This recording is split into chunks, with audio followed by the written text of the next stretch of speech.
பேட்டையும் வருது, விஸ்வாசம் வருது, எதுக்கு போவீங்க? இல்லை விஸ்வாசத்துக்கு போகும் சார். விஸ்வாசத்துக்கு போகும். ரஜினி படம். அஜித்தோட ரெண்டுக்குமே போவோம். ஒன்று தலைவர் படம், இன்னொன்று தலை படம். ஃபர்ஸ்ட் ஷோ தலை தான். ஏன் தலையோட வெறித்தனமான ரசிகர்கள் நாங்கள். விஜயோட சர்க்கார் படம் வந்து ஒரு கலக்கிட்டு போயிட்டாரு. விஸ்வாச படம் வந்து எப்படி இருக்கும்? விஸ்வாசம் எப்பயுமே டாப் தான். தலை என்றைக்குமே வேறு லெவலில் பண்ணுவார். இப்போ இது ஃபேமிலி மேட் வேறு படம். ஸோ நாங்கள் வெயிட்டிங்கில் இருக்கோம். ஏன்னா எங்கள் ஊர் தேனி பக்கம் ஃபுல்லாக படம் எடுத்திருக்காங்க. தேனி நாங்கள் எல்லாருமே வெயிட்டிங்கில் இருக்கோம். ஸோ வரட்டும்.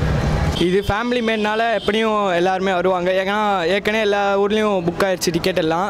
ஸோ சென்னையில் பார்த்தீங்கன்னா மொத்தம் 31 ஸ்க்ரீன் மாயாஜாலில், அப்புறம் மித்த எல்லாத்துலேயும் வேறு லெவலில் பண்ணிகிட்ருக்காங்க. 95% விஸ்வாசம் எடுத்திருக்காங்க.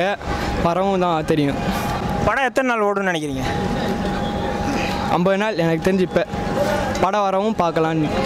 தளபதி படம் மாஸ் தான். எப்போயுமே தலை படம் மாஸ் தான். நான் பொங்கல் அப்போ ஒரு ஃபேமிலி மூவி, நல்ல லவ் சீன் எல்லாம் இருக்குன்னு சொல்கிறாங்க.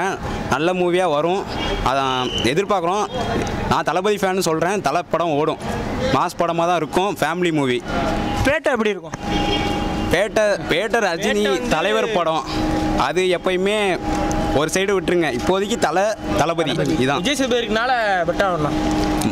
மக்கள் செல்வன் அவருக்காக ஓடும்.